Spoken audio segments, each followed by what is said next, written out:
दुमका में बीजेपी के तत्वाधान में अटल विरासत सम्मेलन का आयोजन किया गया।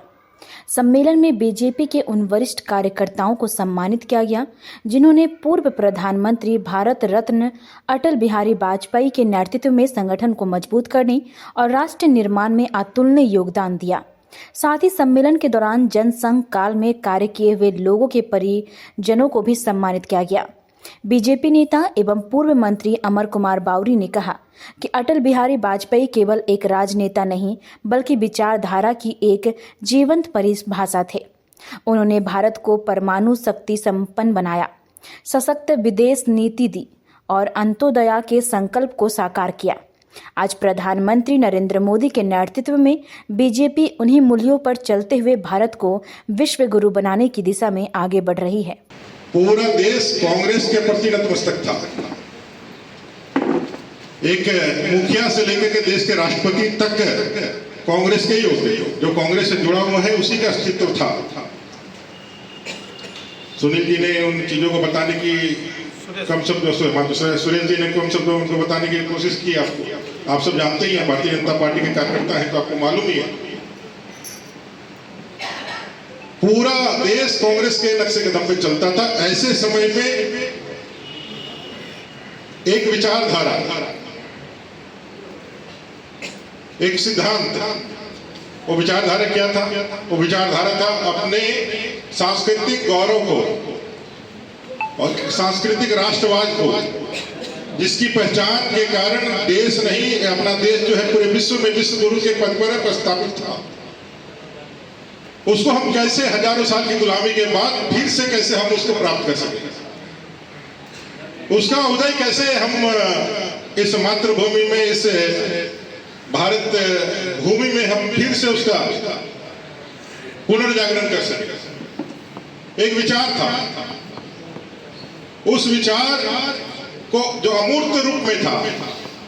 अगर आज यदि मैं कह सकता हूं कि विश्व की सबसे बड़ी पार्टी भारतीय जनता पार्टी में बनी है, तो वो जो विचार मूर्त रूप में था उसको अमूर्त रूप में था, उसको मूर्त रूप में अगर यदि किसी ने करने का काम, यदि उसको प्रकट करने का यदि काम किया है तो उसका नाम अटल बिहारी वाजपेयी है। मुझ समेत कई लाखों लोगों ने भारतीय जनता पार्टी को पसंद किया। पहले उसके सिद्धांत से पहले अटल जी को देखा, अटल जी के माध्यम से उस सिद्धांत को जाना और उनको पहचान करके आगे बढ़ने लगा।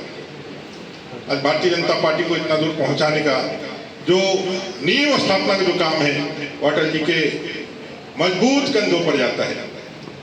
उनके भाषा, उनकी शैली, उनके विचार, उनके गुण, राजनीति में जो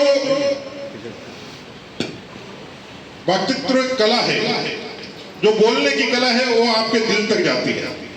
लोग बोल के निकल जाते हैं, आपको दिमाग में भी स्पंदन नहीं पैदा करता है, लेकिन कोई एक ऐसा वक्ता आता है जो मन के अंदर तक आपके हर ताल को झंकृत कर दे। ऐसे ओजस्वी वक्ता अटल जी थे। अजात शत्रु ऐसे ही नाम नहीं पड़ा था, कोई उनका शत्रु हुआ ही नहीं। जब वो पहली बार सदन पहुंचे थे उस समय पंडित नेहरू जी ने कहा था, जिसमें दूर दूर तक भारतीय जनता पार्टी का कोई मुकाम लोगों को नजर नहीं आता था, तब पंडित नेहरू ने यह कहा था कि एक दिन आप जो है देश के प्रधानमंत्री बनेंगे।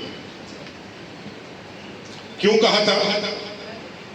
सदन के अंदर यह अनुभव करने को मिलता है कि सामने वाले की चापलूसी करने का बड़ा मन करता है। क्यों? क्योंकि वो पद में मुख्यमंत्री का धारण करने रखा है, वो हमको बहुत कुछ कर सकता है, दे सकता है। सामने वाला मंत्री है, हमें कोई लाभ मिल सकता है। इसलिए बहुत कठिन बातें लोग नहीं कहते हैं, थोड़ी चाटुकारिता करते हैं, खुल करके नहीं बोलते हैं, संबंध ठीक रखना चाहते हैं। अटल जी अपने सिद्धांत से कभी नहीं विमुख होते थे और नेहरू जी के आंख में आंख डाल करके कहने वाला उस समय का नौजवान, जब नेहरू जी का ओरा समझ लिए कितना बड़ा हुआ करता था, उस समय आंख में आंख डाल करके सदन के अंदर अगर चैलेंज करने का कोई काम कर सकता था और वो करने का यदि काम करता था तो उसका नाम सदैव अटल बिहारी वाजपेयी जी था, जिसके कारण यह भाव उसको